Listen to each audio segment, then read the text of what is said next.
Esquire. No way. How about a kiss for your dear old granny, Bill?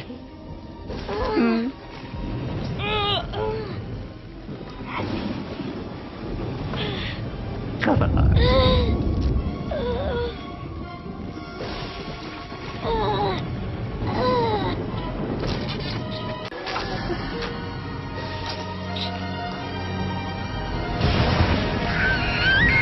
Come here, Mom!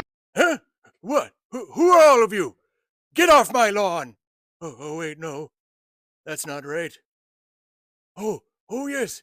Today is Saturday, so that means it's a new episode of Matlock. No. Oh, of Cinema Society Saturday. Now, if you haven't seen that before, this is where a group of us who get online. What's online? Anyway, we all partner up. We're given a random theme. We then give our partners a theme give our partners a movie that fits within that theme, and then we review all of those for all of you. Yes, that's right. Now, if you weren't aware from the intro in this part right here, the theme for this week is that shifty orderly who keeps stealing my socks. No, wait, no. The theme is odd old folks. Okay, Grandpa, you can go take a nap now. I'll take it from here. Hi, everyone. I'm Gus from Askewed Reviews. And let me tell you about my partner for this week. And that would be Meech, also known as Creep'n Meech. If you're not already following her, definitely go and do so. She has really fun and interesting content, reviews, questions that she asks people, some really nice things where she is just appreciating people with a video all about them, and even some videos where she's apparently on the toilet. For this week's theme, Meech gave me the film of Tourist Trap from 1979, directed and co-written by David Schmoller. Let me tell you about the concept here to see if it's something that you would want to check out for yourselves. So at the beginning of this film, we meet two characters, Woody and Eileen. Now, unfortunately, their car broke down due to a flat tire, and the spare did not have any air in it. So Woody has taken that tire and walked off to try to see if he can find a rest stop somewhere where he can get some air in it. After a bit of time, Jerry, Becky, and Molly manage to pull up in their car and pick up Eileen to go and see if they can find Woody. They run into one location that appears to be the only place that he could have ended up, which is a closed down, run down place known as Slosson's Lost Oasis. At first, there's no sign of Woody, and to make matters worse, their car now shuts down as well. But luckily for them, Mr. Slosson, who still lives on this location, ends up running into these kids and brings them back to his place so they can try to see about fixing their vehicle, finding their friend, and hopefully getting out of there. Now, Mr. Slosson is an older gentleman that is a bit odd, but also does seem to be very nice and willing to help. We do end up discovering some things about him, though. For instance, the Lost Oasis has been closed for some time, but in its peak, it was a great place to visit due to some picturesque areas and these really just amazing mechanical animatronic mannequins, which are kind of all over the property. We also discover that unfortunately his wife passed away, and his brother who created all of these mannequins has moved away as well. Now, while Mr. Slosson and Jerry go back to the vehicle to try working on it, the rest of the friends decide to explore the property even though they're told not to.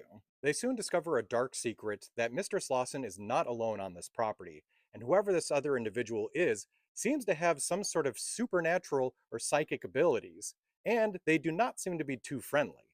But is it his wife, his brother, or someone else entirely? The first thing I'll mention with this movie is the beginning. The first 5 to 10 minutes or so, you might have a moment where you're like, what in the world am I watching, or what is actually going on here? But give it some time to cook. This is a really fun and interesting movie. And even during that beginning sequence, I will say I was pretty in awe of what they were able to accomplish in the late 70s when it came to the special effects and everything. Also, if you have any fear towards mannequins, do not watch this movie. This will probably terrify you.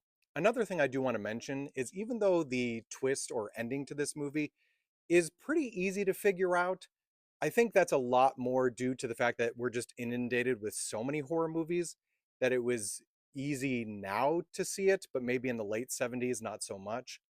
Another thing I do want to say is when it comes to the performances, they're okay, not terrible. I wouldn't say there was any really bad performances, but Mistress Lawson and then the masked individual, these were both great performances, especially the masked character, because I loved the voice that they had and their mannerisms and how they acted. Like it was so creepy and almost like a weirdly intelligent Leatherface is kind of how I would describe it. Also, the actual very end of the film, like right before the end credits, is so weird and strange, but darkly hilarious, at least in my opinion. So, at least for me on my scale, I'm going to give this one a 4 out of 5.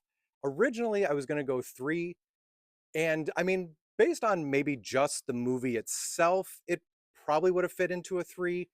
But honestly, I really enjoyed this one. And thank you so much, Meech, for finally getting me to watch it because it really has catapulted its way up to being one of my favorite horror movies of the 70s just because of how weird, entertaining, and different it is. And speaking of Meech, I am once more going to mention please go and start following her. Let's see if we can get her up to 3,000 followers. And another great reason to check out her content is to see the movie that I gave her to review. And that would be House of the Long Shadows from 1983. Also, I completely forgot to mention that if you wanted to check out this movie, you can find it streaming for free on Tubi and Prime. I hope you enjoyed my grandson's review of this film. And if you'd like to see what everyone else did for their odd old folks reviews, just look up the hashtag Theater Company Monday. What? Oh, Cinema Society Saturday.